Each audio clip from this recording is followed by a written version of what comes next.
تو بھائی اس ساری صورتحال میں یہ کہا گیا کہ امریکی صدر جو ہے انہوں نے کوئی ایسی جو ہے نا کوشش نہیں کی. امریکی صدر ڈونلڈ ٹرمپ جبکہ کہتے ہیں پاکستان کے لوگ بہترین رہنما ہیں, بہترین ہے, رہنما عظیم ہے, بھارت اور پاکستان میں جنگ بندی انہوں نے کرائی. وہ بار بار ہر موقع پر کسی بھی غیر ملکی شخصیت سے ملتے ہیں یا کوئی پریس میں ان کا ٹاک ہوتی ہے وہاں پر ہم دیکھتے ہیں.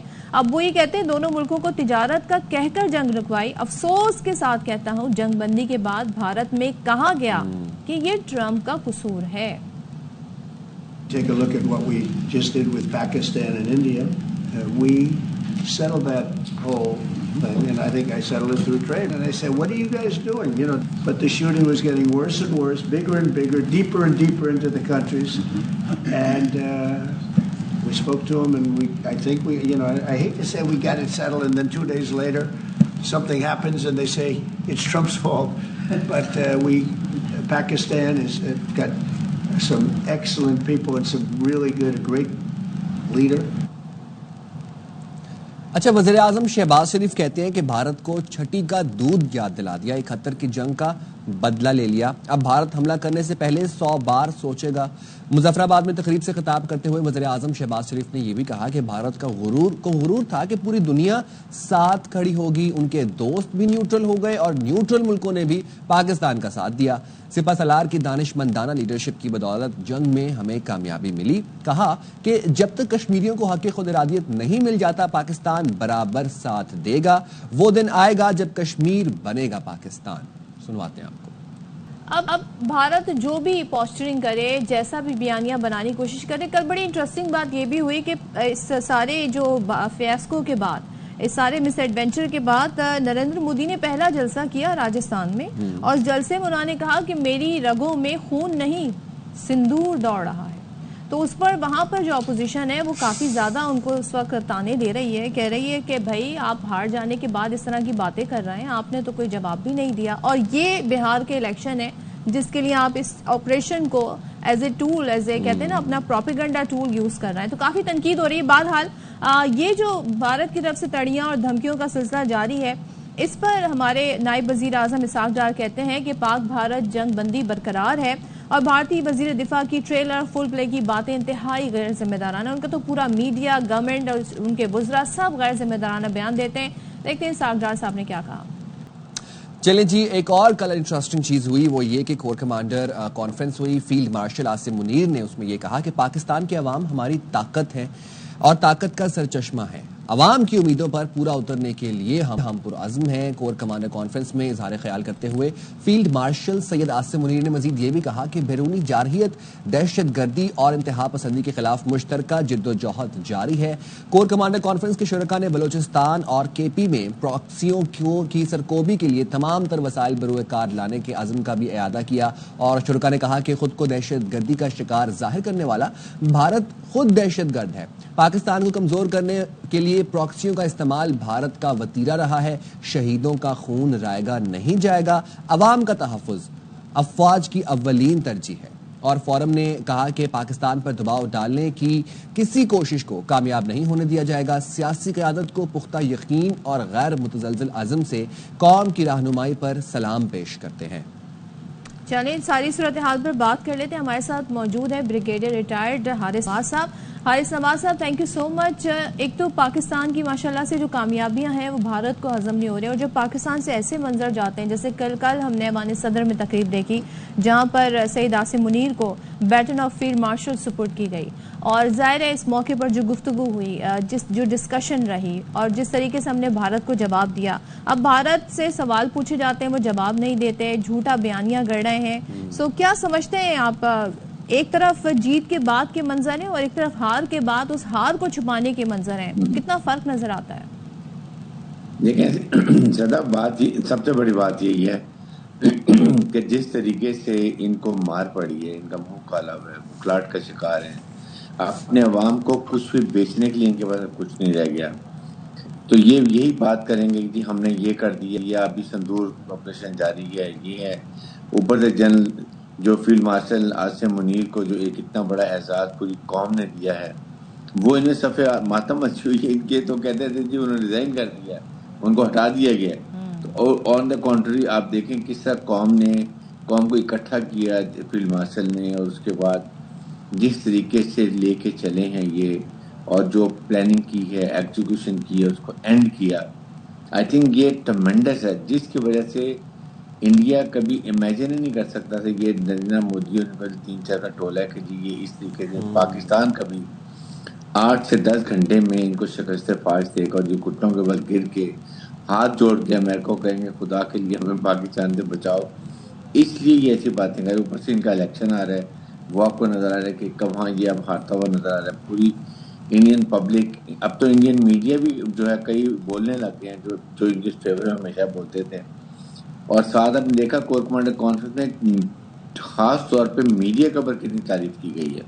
Honestly this is the first time کہ پاکستان کے میڈیا نے انڈین میڈیا کو لٹرلی مار دے دی، اور وہ اس کو ایکسپوز کر دیے کہ کتنا جھوٹ بولتے ہیں، کتنے جھوٹی خبریں چلاتے ہیں، اور دنیا نے ان کی خبروں پہ بلیو ہی نہیں کیا. جو ہمیشہ پہلے وہ اپنا نقطہ نظر بتا دیتے تھے.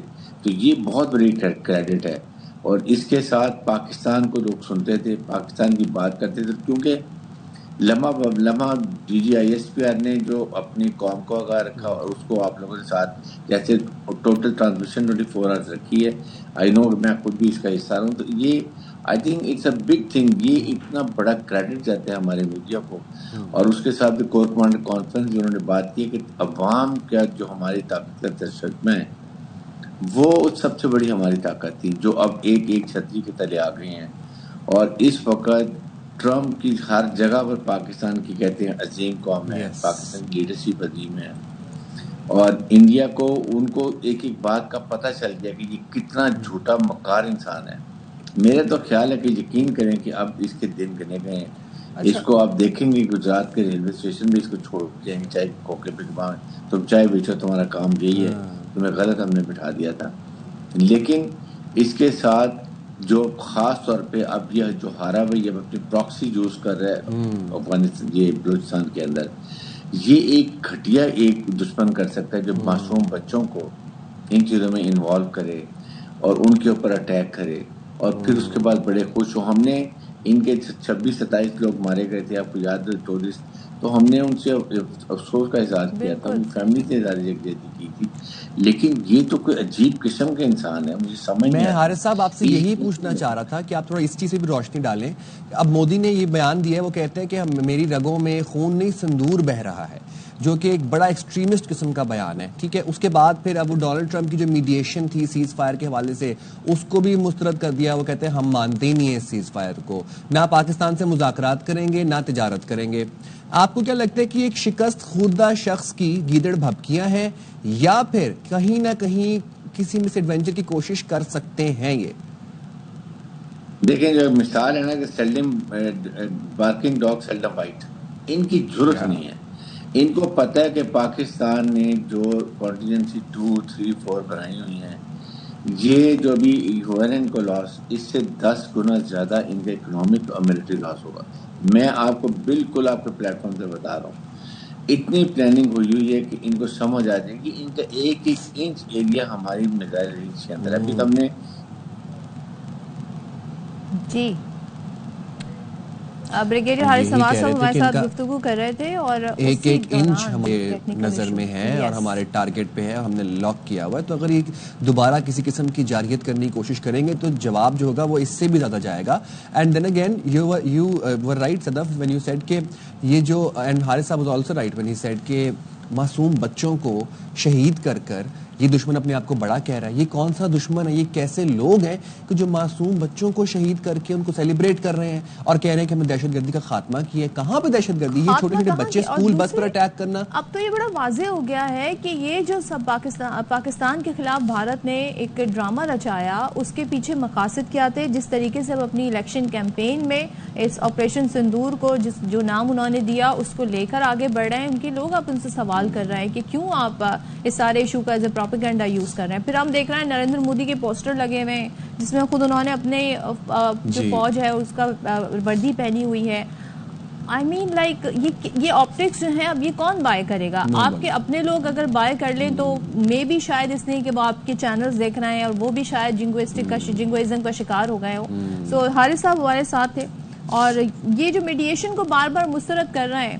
اب ڈونلڈ ٹرمپ صاحب بھی ناراضگی کا اظہار کرتے نظر آ رہے ہیں کہ بھارت میں یہ کہا گیا کہ میں نے کوئی کردار ادا نہیں کیا یا میرا قصور ہے کہ میں نے جنگ بندی کرا دی.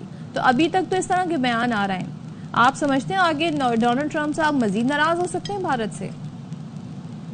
دیکھیں یہ خود بخود آئسولیٹ انڈین ہو رہے ہیں. یہ جو پہلے تھے نا کہ جی ہمیں جو ان کے دوست ہمارے تھے انہوں نے بھی ان کی اسٹیٹمنٹ دی لیٹ اسرائیل کے علاوہ امریکن تو اوپنلی بات کر رہے کہ ٹرمپ ویری ووکل. وہ صاف کہہ رہے کہ میں ہی ناراض جس طریقے سے پاکستان کی تعریف کرنے کا مطلب یہ ہے کہ ہی از کنوین انڈین سے he is not happy with them. کیا انہوں نے انڈین کی یا انڈین حکومت کی یا انڈین نظام مودی کی تعریف کی ہے یا ان کی لیڈرشپ کی تعریف کی ہے؟ ویئر ہی گوز وہ پاکستان کی آرمی کی, پاکستان کی لیڈرشپ کی, پاکستان کی وہ تعریف کرتا ہے. تو اس سے پتہ چلتا ہے. اور ہم بھی اس کو بزنس کرنے کے لیے تیار نہیں ہے. We are doing business with U S A. ہم ان سے بزنس اس وقت کریں گے جب یہ کشمیر کے اوپر بات کریں گے. ادروائز اگر ہم اسے بزنس شروع کر دیں گے اور کشمیر کی بات نہیں کریں گے, اس کا مطلب یہ ہے کہ ہم نے انڈیا کا 370-35 قبول کر لیا. انڈین کے جو ہے ایلیگل انڈین جموں کشمیر سے قبضہ کو ایکسیپٹ کر لیا. اس لیے ہم نے جب تک یہ ایجنڈے پر نہیں آئے گا Kashmir, we should never go for any trade business with them. This should be the policy of government of Pakistan. I think ہم کو حکومت اور آدمی بہت کلیئر اس چیزوں کے اوپر. اس لیے ٹریڈ ہم انٹرسٹڈ نہیں ہیں, آپ سے تعلقات ہم انٹرسٹڈ نہیں رکھنے جاتے. لیکن اگر آپ نے چیز پر وائلیشن کی اور اگر پاکسی پاکستان نے کیا اپنے ٹیررزم کی تو we are going to react very violently. اور جس سے پھر آپ کو پتہ چلے گا, پھر آپ جب ان کی منتیں کریں گے تو امریکن بھی آپ کو سپورٹ نہیں کریں گے اس بات کے لیے. دس مس دے مس ریمبر. ٹھیک ہے, بہت شکریہ حارث صاحب. چلیں جی, تو یہ کہتے ہیں نا یہ محاذ تو جاری رہا اور بڑے زبردست طریقے سے پاکستان نے سے کامیابی حاصل کی جو کہ بھارت سے ہضم نہیں ہو رہی ہے. بھارت سے ہضم نہیں ہو رہی ہے, ان کو میرے خیال سے ڈائجسٹ کرنا تھوڑا سا مشکل ہے. لیکن ہم آپ کو بتاتے ہیں ایک اچھی خبر ملک کی معیشت کے حوالے سے. اب ہمارے دشمن کو نا بڑا ایک شاید غلط فہمی تھی یا گمان تھا کہ ہماری معیشت کے حوالے سے. سن لیں وہ بھی اور آپ لوگ بھی سنیں, بڑی اچھی خبر ہے. ملکی معیشت نے ایک اور تاریخی سنگ میل عبور کر لیا ہے. الحمدللہ پاکستان نے پہلی بار $400 ارب کی جی ڈی پی حاصل کر لی ہے جی, جس کے بعد پاکستان دنیا کی 40 بڑی معیشتوں میں شامل ہو گیا ہے. ورلڈ بینک کے 2024 کے اعداد و شمار کے مطابق پاکستان کا شمار اب سنیں ملیشیا, ایران, بنگلہ دیش اور ناروے جیسے ممالک کی صف میں ہوتا ہے. AKD سیکیورٹیز کے مطابق فی کس آمدنی بھی ریکارڈ سطح $1826 تقریباً 5,10,000 روپے تک پہنچ گئی ہے. نیشنل اکاؤنٹس کمیٹی کے مطابق مالی سال 2024 میں پاکستان کی معیشت 2.68% کی شرح سے ترقی کر رہی ہے. اب جی ڈی پی کی بات کی جائے تو جی ڈی پی کا حجم $411 ارب تک پہنچ گیا ہے. تو یہ تو بڑی زبردست خبر ہے. پاکستان کے جو زر مبادلہ کے ذخائر ہیں وہ بڑے ہیں. سو پاکستان کی جو معیشت ہے وہ ہم دیکھ رہے ہیں کافی عرصے سے وہ ٹریک پر ہے اور اب الحمدللہ یہ سفر بڑی اچھے طریقے سے جاری ہے. اسی طریقے سے جب ہم بات کرتے ہیں کرپٹو مارکیٹ کی تو یہاں پر بھی ہم کافی تیزی دیکھ رہے ہیں اور بٹ کوائن کی قیمت نئی بلند ترین سطح پر پہنچ گئی ہے. یعنی کہ دنیا کی اب سب سے مقبول کرپٹو کرنسی بٹ کوائن نے تاریخ کا نیا ریکارڈ قائم کیا ہے اور قیمت $1,10,000 سے تجاوز کر گئی ہے. اس سے پہلے اگر پچھلے سال اسی سال جنوری کی بات کریں تو بٹ کوائن نے $1,09,000 کی سطح چھوئی تھی. اور ماہرین یہ بتاتے ہیں اور ماہرین کے مطابق امریکہ اور چین کے درمیان تجارتی کشیدگی میں جو کمی آئی ہے, یورپ کی بات کر لیں, ایشیا کی بات کر لیں, اس میں شرح سود میں نرمی کی گئی ہے. عالمی سرمایہ کاروں کی کرپٹو میں دوبارہ دلچسپی, اس غیر معمولی اضافے کی وجوہات ہیں. تو بٹ کوائن کے ساتھ ساتھ دیگر اہم کرپٹو کرنسیاں جو ہیں ان میں بھی نمایاں اضافہ ریکارڈ کیا جا رہا ہے. سو یہ بڑا زبردست طریقے سے معیشت کے لیے اچھی خبریں ہمارے سامنے آ رہی ہیں. چلیں جی, سیاسی نامے میں بھی آج تھوڑی سی نظر ڈال ہی لیتے ہیں. ملک میں کیا سیاسی حالات چل رہے ہیں. گورنر کے پی علی امین گنڈاپور وزیر اعلیٰ کے پی علی امین گنڈاپور یہ کہتے ہیں کہ اگر بانی سے ملاقات نہیں کرائی گئی تو پھر ہم آپ کی حکومت کی ہیلپ نہیں کریں گے IMF کی شرائط کو مکمل کرنے میں. اور دوسری بات وہ یہ بھی کہتے ہیں کہ ہم مذاکرات کے لیے بھی تیار ہیں. تو جی میڈیا سے بات چیت کی علی امین گنڈاپور نے, انہوں نے کہا کہ مذاکرات کرنے ہیں تو بانی PTI تیار ہیں. ذرا آپ سن بھی لیں ایک دفعہ. عمران خان صاحب نے ہمیشہ کہا ہے اگر مذاکرات انہوں نے کرنے ہیں تو عمران خان صاحب اویلیبل ہیں. جو ہمارے ایڈوائزر ہیں اور ہمارے پارٹی کے کچھ اور لوگ ہیں ان کی ملاقات ہونی چاہیے. اور اگر یہ ملاقات یہ نہیں کراتے IMF کی جو ان کی شرائط ہے اس کے اندر ہم ان سے بیٹھیں گے بھی نہیں اور نہ ہم ان سے بات کریں گے. پھر یہ جانے ان کا کام جانے. اچھا جی, اب جو بیرسٹر گوہر ہیں پاکستان تحریک انصاف کے چیئرمین, وہ یہ کہتے ہیں کہ فی الحال کسی کے ساتھ مذاکرات نہیں ہو رہے. جنگ بھی ہو تو بالآخر مذاکرات ہی ہوتے ہیں اور مذاکرات کے لیے ملک اور جمہوریت ایک ہونے چاہیے وہ یہ کہہ رہے ہیں کہ مذاکرات ملک اور جمہوریت کے لیے ہونے چاہیے. پھر کہتے ہیں سیاسی اختلاف ضرور رکھیں لیکن جیلوں میں ڈالنے کا سلسلہ بند ہونا چاہیے. سو یہ گفتگو پاکستان تحریک انصاف کے رہنماؤں کی جانب سے رہی ہے. اب مذاکرات کیا باقیتاً ہو رہے ہیں اور جو علی امین گنڈاپور صاحب کہہ رہے ہیں اس ساری صورتحال پہ بات کر لیتے ہیں. ہمارے ساتھ موجود ہیں وزیر اعظم کے مشیر رانا ثناء اللہ صاحب. رانا ثناء اللہ صاحب, بہت شکریہ وقت دینے کے لیے. بتائیے گا KP کے وزیر اعلیٰ خبردار کر رہے ہیں کہ اگر بانی سے ملاقات نہیں کرائی گئی تو پھر جو IMF شرائط ہیں اس پر ہم بات نہیں کریں گے. اب ایک بار پھر ہم دیکھ رہے ہیں کہ IMF جب بھی آتا ہے اس طرح کے معاملات ہوتے ہیں تو یہ اپنی شرطیں ضرور رکھتے ہیں, تو اس پر کیا کہیں گے آپ؟ دیکھیں, یہ ان کا بیان انتہائی احمقانہ ہے اور جو بطور وزیر اعلیٰ انہوں نے حلف اٹھایا ہے اس کی انتہائی خلاف ورزی ہے. انہیں قومی مفاد کے اوپر جو ہے وہ ذاتی مفاد کو قطعاً ترجیح نہیں دینی چاہیے, اور اگر وہ ایسا کریں گے تو اپنے حلف سے جو ہے وہ روگردانی کریں گے. بانی PTI سے ملاقات کا مسئلہ جو ہے وہ جیل حکام اور ملاقات کرنے والوں کے درمیان ہے. اس کا صوبے کی حکومت یا پاکستان اور IMF کے معاملات میں اس کی کیا پوزیشن بنتی ہے کہ اس سے جو ہے وہ اس کو متاثر کیا جائے. اگر انہیں وہاں پہ کوئی دقت پیش آ رہی ہے تو انہیں چاہیے کہ وہ عدالت سے رجوع کریں. پہلے بھی انہوں نے عدالت سے کوئی احکامات حاصل کیے ہوئے ہیں جس میں غالباً کوئی لسٹ وغیرہ پیش ہوتی ہے اور اس کے مطابق پھر ملاقات ہوتی ہے. بعض لوگ لسٹ سے باہر کے لوگ جو ہیں وہ اندر جا گھستے ہیں, تو اس قسم کی صورتحال وہاں پہ چل رہی ہے. لیکن بہرحال اسے ریزالو ہونا چاہیے اور عدالت ایک بہترین فورم ہے کیونکہ بانی PTI اس وقت گورنمنٹ کی کسٹڈی میں نہیں ہے. ہی از ان جوڈیشل کسٹڈی. انہیں کنوکشن ہوئی ہے اور وہ جوڈیشل کسٹڈی میں ہے اور عدالت ان کی ملاقاتوں کو بہتر طور پہ ریگولیٹ کر سکتی ہے. انہیں اس معاملے کو یہاں پہ لینا چاہیے اور جو صوبائی معاملات ہیں, جو قومی معاملات ہیں, جو پاکستان کے IMF یا دیگر اداروں سے معاملات ہیں, ان میں ان چیزوں کو قطعاً حائل نہیں ہونے دینا چاہیے اور انہیں اپنی آئینی ذمہ داری پوری کرنی چاہیے. اچھا رانا صاحب, وزیر اعلیٰ KP علی امین گنڈاپور صاحب کہتے ہیں کہ بانی PTI مذاکرات کے لیے تیار ہیں. دوسری طرف بیرسٹر گوہر کہتے ہیں کہ ہمارے فی الحال کسی کے ساتھ مذاکرات نہیں ہو رہے. حکومتی موقف کیا ہے؟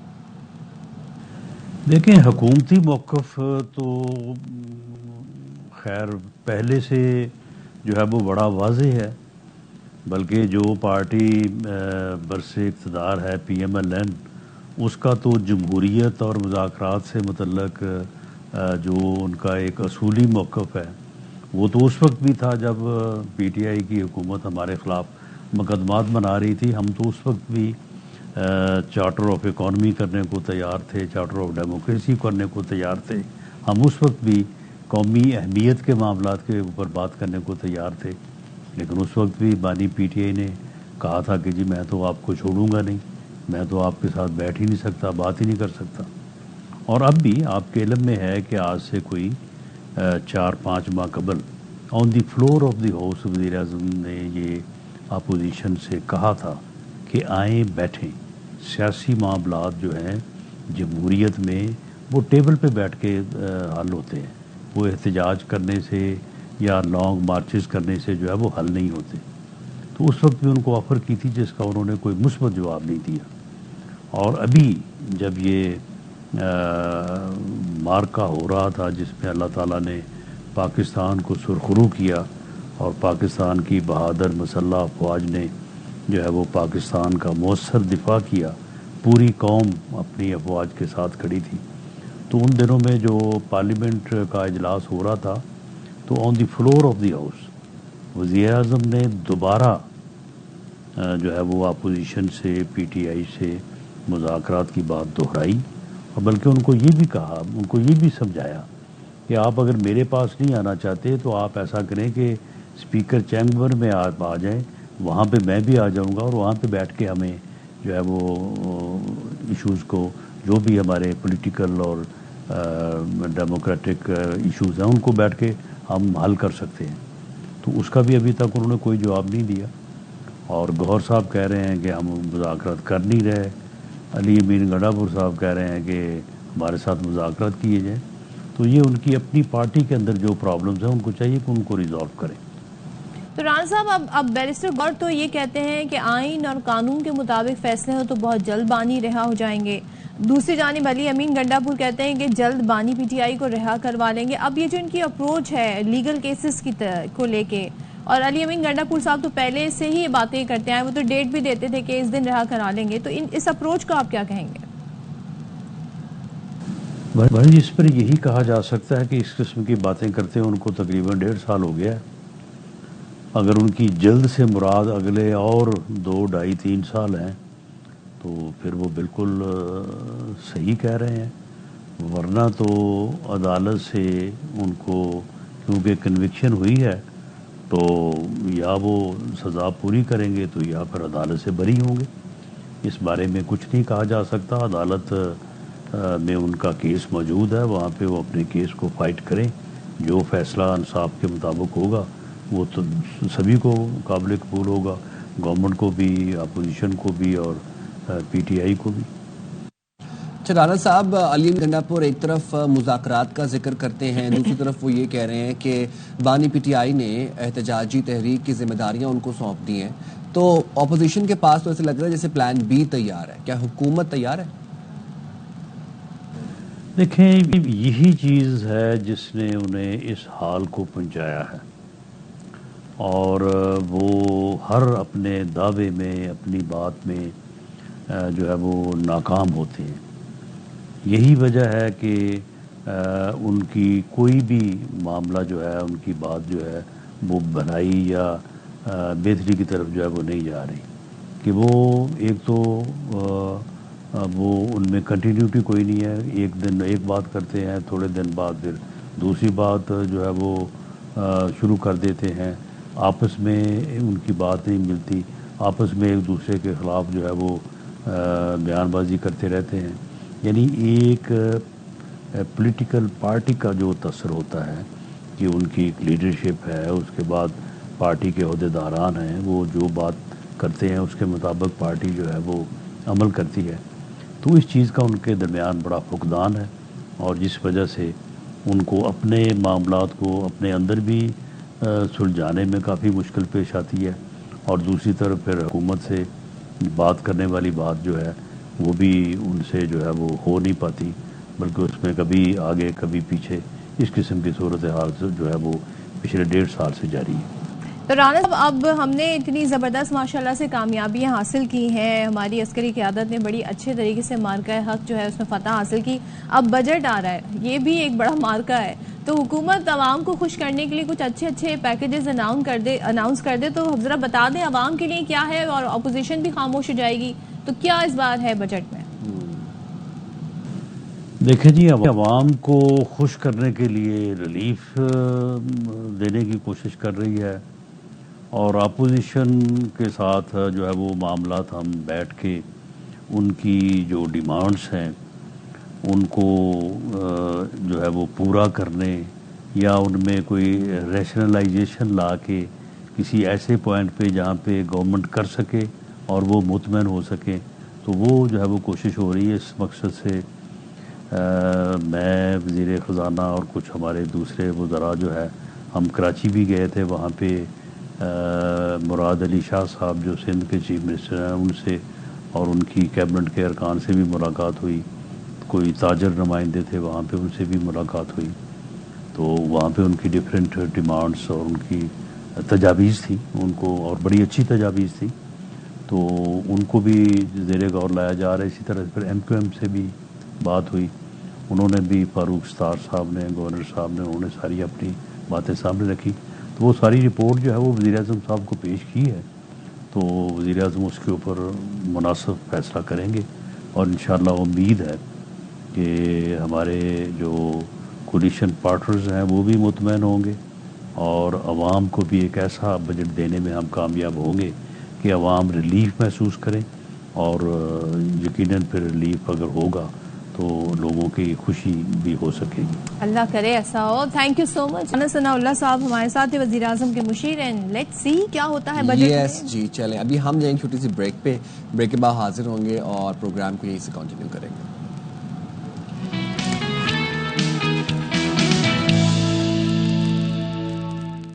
چلیں جی اب کر ہی لیتے ہیں بات.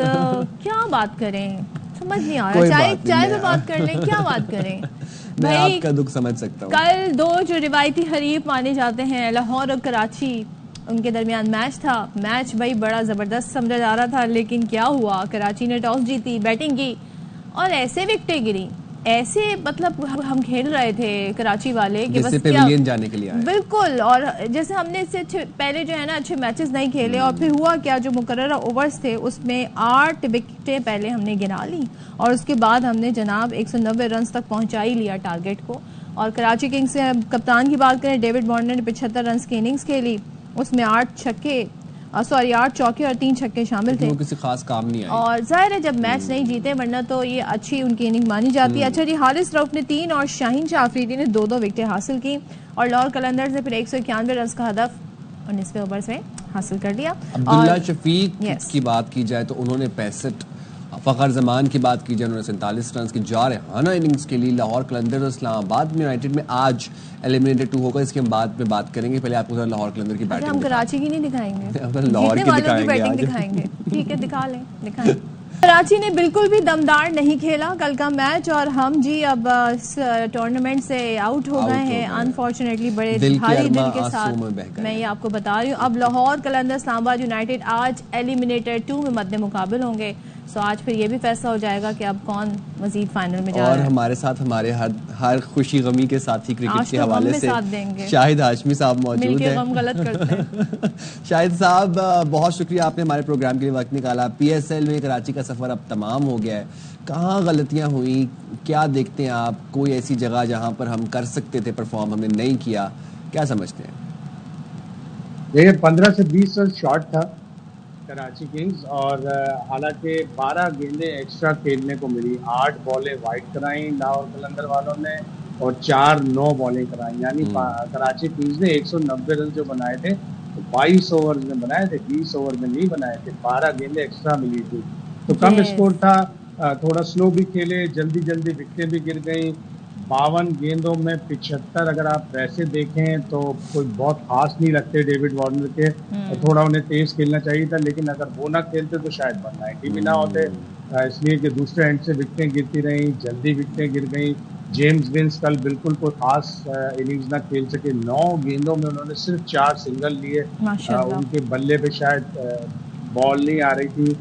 خوشدل نے 27 کی بڑی اچھی اننگز کھیلی، 14-15 رن. عرفان نیازی نے بنایا، حالانکہ ان سے تھوڑے زیادہ رنز کی امید تھی، تو اتنے زیادہ رنز نہیں تھے. پھر بالنگ بھی بہت ہی خراب ہوئی، اور کل فخر نے جس طرح بہترین بیٹنگ کی، شروع میں آتے ہی انہوں نے انٹینٹ شو کیا تھا کہ ہم یہ ٹارگٹ چیز کرتے. لیکن شاید صاحب اس سے پہلے ذرا ہم کراچی کی ذرا یہ بات کر لیں. اتنی مس فیلڈنگ ہوئی ہے، دونوں طرف سے ہوئی ہے، اور وارنر کے کیچ بھی ڈراپ ہوئے ہیں، اس کے باوجود یہ کسی نہ کسی طریقے سے 190 رنز پر لے گئے. لیکن ہم یہ دیکھ رہے ہیں کہ اس مس فیلڈنگ کے باوجود بھی کوئی اپرچونٹی سے فائدہ نہیں اٹھا سکے کراچی والے. تو کیا آپ کو لگ رہا تھا کہ ٹیم پریشر میں تھی؟ کیا مسئلہ تھا؟ کیوں جیمز ونس بھی نہیں چلے اس باوجود کہ مس فیلڈنگ ہوئی؟ آپ نے کہا 22 ایکسٹرا بالیں بھی ملی کھیلنے کو، اس کے باوجود. ہاں، کراچی کنگز کی بیٹنگ اتنی اچھی نہیں چل سکی. میرے حساب سے کراچی کنگز اسی وقت اس کی PSL کی ٹرافی ہار گئی تھی جب 19 مئی کو ہم اسلام آباد یونائٹیڈ کے خلاف ٹاس جیت کر ہم نے پہلے بالنگ کی. بہت ہی غلط فیصلہ تھا.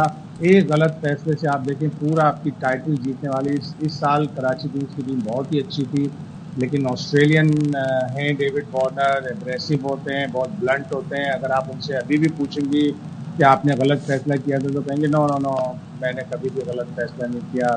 آئی took a very correct decision اور دیٹ واز دا نارم. اس ٹائپ کی باتیں کر کے وہ نکل جائیں گے. لیکن کراچی کنگز کی تو آپ نے ٹائٹل والی کیمپین خراب کر دی اس ایک غلط فیصلے سے. شاہد بھائی, آج ایلیمنیٹڈ 2 میں لاہور قلندرز اور اسلام آباد جو ہیں وہ مد مقابل ہوں گے. کیسے دیکھتے ہیں اس میچ کو, دونوں ٹیموں کو؟ بڑا اچھا میچ ہونا چاہیے, اس لیے کہ اسلام آباد بھی اب ردم میں آ گئی, لاہور بھی اب ردم میں آ گئی. لیکن بظاہر ایسا لگ رہا ہے کہ اوور آل جو ٹیم زیادہ جس کے پاس کوالٹیز ہیں وہ اسلام آباد یونائٹیڈ کی ٹیم ہے. مجھے لگ رہا ہے کہ فائنل کوئٹہ اور اسلام آباد کا ہوگا. ٹھیک ہے, بہت شکریہ شاہد ہاشمی صاحب, آپ ہمارے ساتھ موجود تھے, ہمارے پروگرام کے لیے وقت نکالا. ویسے آپ آج کا جو اگر میچ کی بات کریں لاہور اسلام آباد, کس کو سپورٹ کریں گے؟ یہ میرے لیے بہت مشکل فیصلہ تھا. لاہور کراچی میں تو میں کراچی کو سپورٹ کر رہا تھا, but now when it has come down to Lahore and Islamabad, I think Islamabad. Why not Lahore? I think Islamabad, considering the team and everything. آپ بتائیں نا. میں نے تو سوال پوچھا ہے, میں کیوں بتاؤں؟ میں تو آپ نے مجھ سے سوال تھوڑی پوچھا, آپ تو کہہ رہے ہیں آپ بتائیں نا. اچھا چلیں جی, ہماری باتیں تو ہوتی رہیں گی, کچھ اپڈیٹس بھی شامل کر لیتے ہیں. تو یہاں پر ہم بریک لے رہے ہیں, بریک کے بعد جلدی سے واپس آتے ہیں, آپ نے کہیں نہیں جانا.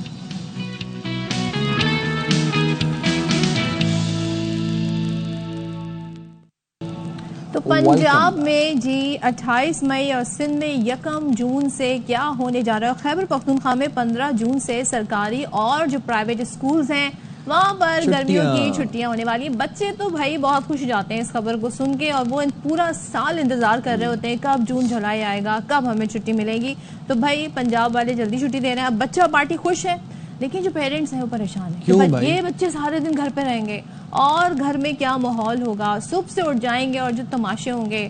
تو بھائی خاص طور پہ مائیں جو ہیں وہ بڑی پریشان ہیں, کیونکہ بچوں کا جو ایک کھیل کود اور ادھم ہوتی ہے وہ سلسلہ بھی جاری رہتا ہے. اب ایسے میں کریں کیا؟ یہ تو بچپنے کا حسن ہے, یہی تو چائلڈہڈ ہے کہ جو ہم مس کرتے ہیں. لیکن مسئلہ ایک بھی ہے, اب موبائل لے کے کونے میں بیٹھے رہتے ہیں, وہ کوئی تھوڑا ذرا ایکٹیویٹی نہیں. تو یہ سب گفتگو کر لیتے ہیں. ہمارے ساتھ ماہر تعلیم موجود ہیں سعدیہ عامر صاحبہ.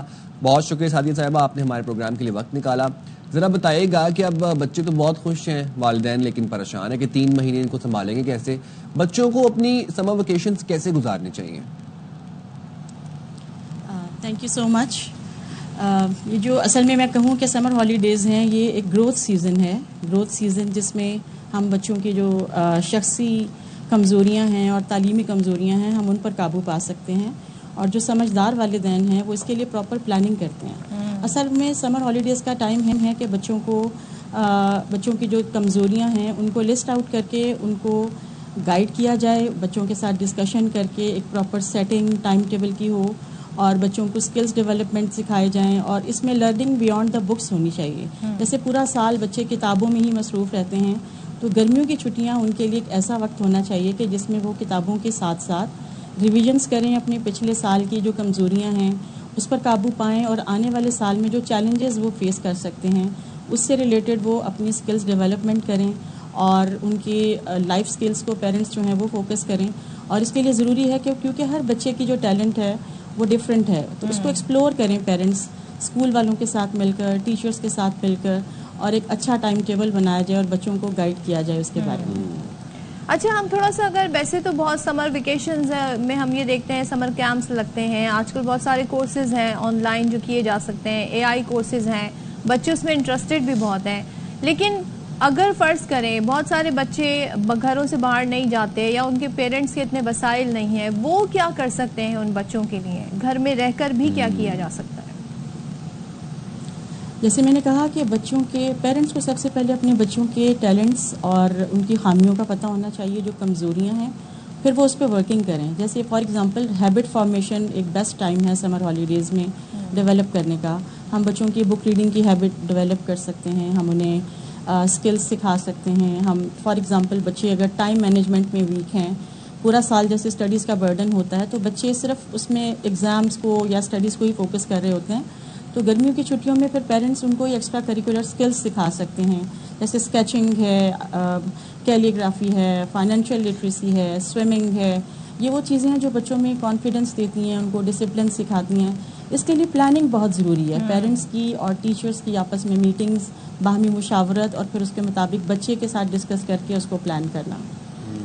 تو سعدیہ صاحبہ، اب بچے خاص طور پر جب ان کو یہ کہا جائے کہ کچھ پڑھ لو ویکیشنز کے اندر یا سمر ویکیشنز کا کورس کر لو، وہ تو کہتے ہیں نہیں ہم نے اب پڑھنا نہیں ہے 3 مہینے. تو 3 مہینے آپ کا کیا لگتا ہے آپ کو کہ بچوں کو صرف آؤٹ ڈور ایکٹیویٹیز کروانی چاہیے، جس طرح مطلب سوئمنگ کروا دیں آپ، ہارس رائڈنگ کروا دیں، AI کورسز کروا دیں، ایڈوانس کمپیوٹر کورسز کروا دیں، یا پھر تھوڑی بہت مطلب نصاب کے ساتھ بھی ریویژن کرتے رہنا چاہیے، اپنے نیکسٹ سیمسٹر کے لیے پریپیئر جانا چاہیے بچوں کو؟ ایک بیلنسڈ اپروچ کے ساتھ ہم یہ وقت کو گزار سکتے ہیں بچوں کے ساتھ. اور اس میں یہ کہ آبویسلی ہم نصاب کو جو ہے اگنور نہیں کر سکتے. اس میں جیسے بچے کریٹیو رائٹنگز کر سکتے ہیں اس میں، اور جیسے کوئی مووی دیکھ کر اس کے اوپر وہ رپورٹ لکھ سکتے ہیں. They can discuss with the fellows, with the parents. اس سے بچوں کی کمیونیکیشن اسکلز ڈیولپ ہوتی ہیں. تو نصاب سے ان کا تعلق ضرور رہنا چاہیے. جیسے میں نے کہا کہ ان کی جو تعلیمی کمزوریاں ہیں ان کو اوور کم کیا جائے. تو جب ہم بچوں کو نصاب سے اٹیچ رکھیں، وہ صرف ایک کرامنگ یا صرف ایک ریڈنگ نہیں ہونی چاہیے کانٹینٹ کی، اس پہ ڈسکشن ہونی چاہیے، اس سے ریلیٹڈ ریسرچ ہونی چاہیے، اس سے ریلیٹڈ ڈاکیومنٹریز دیکھیں بچے. جیسے ایک ہولسٹک ڈیولپمنٹ کو اپروچ کریں پیرنٹس. اور آبویسلی ایوری ایئر جب ہم بچوں کی اسکلس پہ، بچوں کی خامیوں پر، بچوں کی کمزوریوں پر قابو پانے کی کوشش کریں. گول سیٹنگ بہت امپورٹنٹ ہے اس سمر ہالیڈیز میں، کیونکہ میں نے جیسے کہا کہ یہ گروتھ سیشن کا ٹائم ہے، گروتھ پیریڈ ہے. تو اگر اس میں ہم بچوں کو گائیڈ کریں کہ وہ گول سیٹنگ کریں. جیسے ایز اے نیشن ہم لوگ گول سیٹنگ پر بہت ویک ہیں، ہمیں نہیں پتا کہ ہم نے نیکسٹ 2 to 3 ایئرز میں کیا کرنا ہے. تو اگر بچوں کی ٹیلنٹس کے مطابق پیرنٹس اور بچے ڈسکس کر کے ٹیچرس کی مشاورت کے ساتھ گول سیٹنگ کریں کہ ہم نے ان کمزوریوں پہ قابو پانا ہے، ان چیلنجز کے لیے اپنے آپ کو پریپیئر ورکنگ پیرنٹس ہیں ان کے لیے مسئلہ یہ ہوتا ہے کہ ہم گھر سے باہر ہوں گے تو جب وہ اسکول جا رہے ہوتے ہیں تو ان کو تھوڑی آسانی ہوتی ہے، لیکن جب بچے گھر میں ہیں تو پھر کیا کریں؟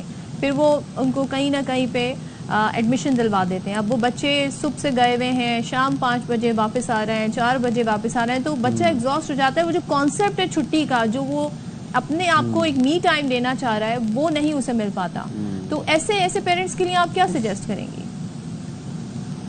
میں ایسے پیرنٹس کو یہ کہوں گی کہ بیلنسڈ اپروچ کے ساتھ، نو ڈاؤٹ آپ انہیں کورسز کروائیں، لیکن 1 یا 2 گھنٹے میکسیمم 3 آورس کا ٹائم ہونا چاہیے. اس کے بعد ہمیں گھر میں، اگر گھر میں بچے کی روٹین ٹھیک نہیں ہے تو ہم جتنے مرضی کورسز کروا لیں، جہاں مرضی ایڈمیشنز کروا لیں، بچوں کی ہم بہتری نہیں لا سکتے. ان کی کریکٹر بلڈنگ نہیں ہو سکتی، ان کی سیٹنگز جو ٹائم کی ہیں، ٹائم مینجمنٹ ہے، وہ ٹھیک نہیں ہو سکتی. تو actually we need to make them learn کہ وہ اپنا ڈے جو ہے، اپنا ایک دن ہے، وہ اس کو کس طرح سے ڈیوائڈ کریں، کن پورشنز میں، اپنی تعلیم کے لیے، اپنی ایکٹیویٹیز کے لیے، اپنی سوشل ایموشنل ایکٹیویٹیز کے لیے.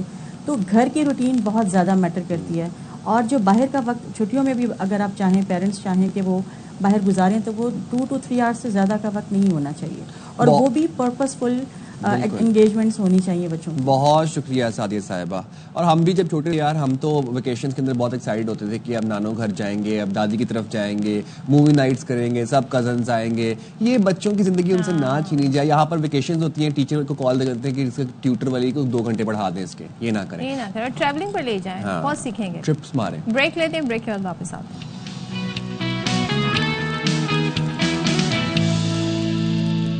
السلام علیکم. باخبر سویرا میں ایک دفعہ پھر سے آپ کو کہتے ہیں خوش آمدید. میں ہوں سائم خان. صدف عبد الجبار میرے ساتھ موجود ہیں اور بات کرنے لگے ہیں موسم کے حوالے سے. بس موسم میں اب کیا کروں، میں مجبور ہوں. گرمی اتنی شدت سے پڑ رہی ہے پورے ملک میں، خاص طور پر کراچی کی اگر بات کی جائے. میں نے کہیں اڑتی سنی تھی، بلکہ پڑھی تھی. اب تو یہ کہا جاتا ہے اڑتی پڑھی تھی یہ خبر. وہ کئی سائیکلون کی بات ہو رہی ہے. کدھر بھلا؟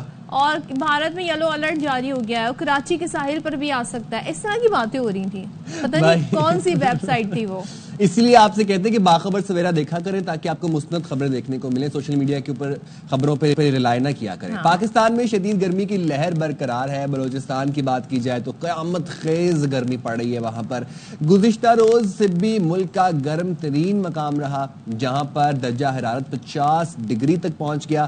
دادو کی بات کی جائے، جیکب آباد، بہاول پور، رحیم یار خان میں 48 سینٹی گریڈ ریکارڈ کیا گیا ہے. اور ادھر لاہور پشاور میں بھی جھلسا دینے والی گرمی پڑ رہی ہے. درجہ حرارت 42 ڈگری رہا. شہر قائد کی تو آپ کو پتہ ہے کہ شہر قائد مشہور ہے اپنی گرمی کے حوالے سے, لیکن شدید گرم موسم جو ہے وہ شہر قائد اس کی لپیٹ میں ہے. نمی کا تناسب اب جو ہے اس کے اضافے کے باعث یہاں گرمی کی شدت 42 سے 44 ڈگری محسوس کی جا رہی ہے. اب میری بات آ گئی جو میں کہہ رہی تھی نا کہ جبکہ جو بحیرہ عرب ہے اس میں ہوا کا دباؤ جب کم ہوا تو اس کی وجہ سے کراچی میں آئندہ چند روز کے دوران گرمی کا پارا مزید چڑھنے کا خدشہ ہے. میں سمجھ رہی تھی کہ بارش کا خدشہ ہے. محکمہ موسمیات کے مطابق اگلے 36 گھنٹوں میں ہوا کا کم دباؤ ڈپریشن میں تبدیل ہو سکتا ہے. تاہم فی الحال پاکستانی جو ساحلی علاقے ہیں ان کو کوئی خطرہ نہیں ہے. اب ساتھ ہی ہم آپ کو یہ بھی نصیحت بھی کرتے رہتے ہیں کہ جیسا موسم ہے تو اس موسم میں آپ نے بڑی احتیاط کرنی ہے. اور جو طبی ماہرین ہیں خاص طور پر وہی بتا رہے ہیں کہ گرمی کی جو لہر ہے غیر معمولی ہے اور اس میں آپ کی جو معمولات زندگی ہیں جو روزمرہ ہے وہ متاثر کر رہی ہے. تو شہری غیر ضروری طور پر گھروں سے باہر نکلنے سے گریز کریں, احتیاطی تدابیر اپنائیں, کوشش کریں جو بھی آپ کر سکتے ہیں. تو اب ذرا جان لیتے ہیں کہ مزید کیا صورتحال رہے گی. لیکن ایک اور چیز بھی ہے نا, اس دفعہ میں نے بھی کہیں پہ اڑتا پڑھا تھا کہ مونسون جو ہے وہ وقت سے پہلے اس کا آغاز ہو رہا ہے, اور بلکہ اب وہ مستند خبر ہے جس بار مونسون کا آغاز وقت سے پہلے ہوگا اور بادل معمول سے زیادہ برسیں گے. NDMA نے خبردار کر دیا ہے. نیشنل ڈیزاسٹر مینجمنٹ اتھارٹی کی سینٹ قائمہ کمیٹی برائے موسمیاتی تبدیلی کو بریفنگ میں بتایا ہے کہ رواں سال مونسون میں 1 سے 5% اضافہ متوقع ہے. 2022 کی طرح سیلاب کا خطرہ تو نہیں ہے, تاہم زیادہ بارشوں کے باعث کئی شہروں میں سیلابی صورتحال کا خدشہ ہے. پنجاب اور KP میں معمول سے 50% زائد بارشیں ہو سکتی ہیں, اور NDA حکام کے مطابق KP میں عام طور پر 250 ملی میٹر بارش ہوتی ہے, تاہم اس سال یہ مقدار 300 ملی میٹر تک تجاوز کر سکتی ہے. چلیں تو ہم ذرا پوچھ لیتے ہیں کہ یہ کیا صورتحال رہے گی, اور اگر پہلے ہی مانسون سیزن آ رہا ہے تو اس کو اچھی خبر ہی مانا جائے گا. اس کا بھی پوچھ لیتے ہیں. تو کب سے آغاز ہو رہا ہے, کتنی بارشیں ہو سکتی ہیں, اس حوالے سے بات کر لیتے ہیں. ہمارے ساتھ موجود ہیں doctor Tayyab Shah, GM tech early warnings. Thank you so much ہمیں جوائن کرنے کے لیے NDMA سے. بہت شکریہ ڈاکٹر صاحب. یہ بتائیے گا کہ یہ مانسون کا جو سیزن ہے کیا یہ اپنے ٹائم سے پہلے اس کا آغاز ہو جائے گا, کتنے عرصے رہے گا, اور کتنی بارشیں متوقع ہیں؟ جی السلام علیکم. وعلیکم السلام. مونسون پاکستان میں عموماً 30 جون اور 1 جولائی سے لے کر 15 ستمبر تک اس کی ہوائیں اور اس سے بارشیں پاکستان میں آتی ہیں, لیکن رواں سال مونسون 3 سے 4 دن پہلے متوقع ہے, یعنی 26 اور 27 جون کو یہ پروجیکشن ہے کہ مونسون پاکستان میں 26 اور 27 جون کو پاکستان میں آئے گا, اور یہ برقرار رہے گا وسط سپتمبر تک. اس سال کی مونسون کی جو trajectory national disaster management authority نے ڈیولپ کی ہے, اس کے اکارڈنگلی اس سال پاکستان میں مونسون جو ہے وہ معمول سے زیادہ بارشیں اور معمول سے زیادہ درجہ حرارت اس مونسون سے پاکستان میں اس سال اس کا امپیکٹ ہوگا. اچھا ڈاکٹر صاحب, مونسون کی جب ہم بات کرتے ہیں تو پہلی چیز جو ذہن میں آتی ہے وہ ہوتی ہے اربن فلڈنگ. تو اس سال پنجاب اور KP کے حوالے سے اگر بات کی جائے تو ان کے کن اضلاع میں سیلاب یا پھر اربن فلڈنگ کا خطرہ زیادہ ہے؟ جی, مونسون سے ہونے والی بارشوں سے مختلف قسم کی سیلابی صورتحال بنتی ہیں, جس میں urban flooding, localised flooding, riverine flooding یعنی دریائی علاقوں میں جو فلڈنگ آتی ہے, اور اس کے ساتھ جو ٹورینشل فلڈنگ یعنی پہاڑی سلسلے سے جو تیز آنے والا پانی اس سے جو فلڈنگ, اور ساتھ فلیش فلڈنگ. یہ کچھ مختلف فلڈز کی ٹائپس ہیں جس سے پاکستان نارملی امپیکٹ ہوتا ہے. اگر بات کی جائے اربن فلڈنگ, چونکہ اس سال ہماری پاکستان میں مونسون کی بارشیں سے ہونے والی بارشیں زیادہ ہیں, جس کی وجہ سے بہت سی جو اربن سینٹرز ہیں جیسے لاہور, فیصل آباد اور خیبر پختونخوا میں پشاور اور نوشہرہ, یہ وہ علاقے ہیں جہاں پہ اربن فلڈنگ کا خطرہ زیادہ ہے. لیکن اس سے زیادہ جو بات اگر ہم اس پہ غور کریں, چونکہ شمال مشرقی پنجاب میں اس سال بارشیں زیادہ متوقع ہیں, اسی طرح وسط اور جنوبی پنجاب میں جو کہ سلیمان رینج کے پاس جو اضلاع موجود ہیں جس میں راجن پور, مظفر گڑھ, ڈیرہ غازی خان, اور وسط پنجاب میں ملتان, لیا, وہاری, اور شمالی اور مشرقی پنجاب میں گجرات, نارووال, سیالکوٹ, یہ وہ علاقے ہیں جہاں پہ سیلابی صورتحال بننے کا خدشہ ہے, لیکن یہ لوکلائز فلڈنگ یا ہل ٹورنٹس والی فلڈنگ والی ٹائپ ہے. اسی طرح اگر بات کی جائے خیبر پختونخوا کی تو خیبر پختونخوا میں جو اپر دیر اور لوور دیر جہاں پہ دریائے پنجگورہ ہے، دریائے کنار اور اس کے علاوہ جو کہ سوات ریور ہے اور کلپانی ریور، ان ریور سسٹمز میں بھی چونکہ بارشوں کی زیادہ ہونے کی وجہ سے جو ہے فلیش فلڈنگ اور ایون جو نوشہرہ جو کہ اور چار صدا ان علاقوں میں جو کابل ریور ہے وہاں پہ بھی زیادہ بارشوں کی وجہ سے میڈیم لیول کی فلڈز ایکسپیکٹڈ ہیں۔ سندھ کے اندر جی سندھ بتا دیجیے آپ۔ جی سندھ میں جو کرتھر رینج اور سلیمان رینج کے ساتھ جو واقع اضلاع ہیں جس میں کمبر شداد کوٹ دادو علاقے، اس کے علاوہ جو ساؤتھ سندھ ہے جس میں ہمارے پاس تھٹا بدین عمر کوٹ، یہ بھی وہ علاقے ہیں جہاں پہ لوکلائز فلڈنگ یا ٹورنشل فلڈنگ ہو سکتی ہے۔ بلوچستان کی مشرقی علاقے بارخان، استا محمد، کولو، یہ بھی وہ علاقے ہیں جہاں پہ لوکلائزڈ فلڈنگ اور ٹورنشل فلڈنگ کے چانسز اس سال موجود ہیں۔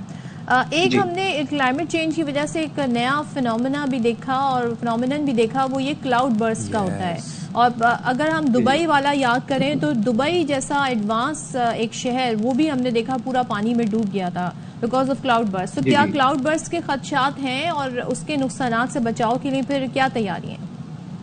جی اس سال کلاؤڈ برسٹ کے چانسز زیادہ موجود ہیں کیونکہ کلاؤڈ برسٹ جو ایونٹ ہے اس کا ڈائریکٹ ریلیشن ہوتا ہے زمین کی تپش کے ساتھ۔ چونکہ رواں سال موسم اپنی شدت اختیار کر چکا ہے اور گرمی کی شدت کی وجہ سے بخارات جو کہ وہی بخارات جو کلاؤڈز میں کنورٹ ہوتے ہیں، تو اس سال پاکستان میں چونکہ درجہ حرارت زمین کی درجہ حرارت زیادہ ہے اور اس درجہ حرارت کی وجہ سے کلاؤڈ برسٹ، تھنڈر اسٹارم، اور یہ صرف کلاؤڈ برسٹ نہیں، اس کے ساتھ زمین پہ بجلی گرنا، آسمانی بجلی گرنے کے بھی چانسز زیادہ ہیں۔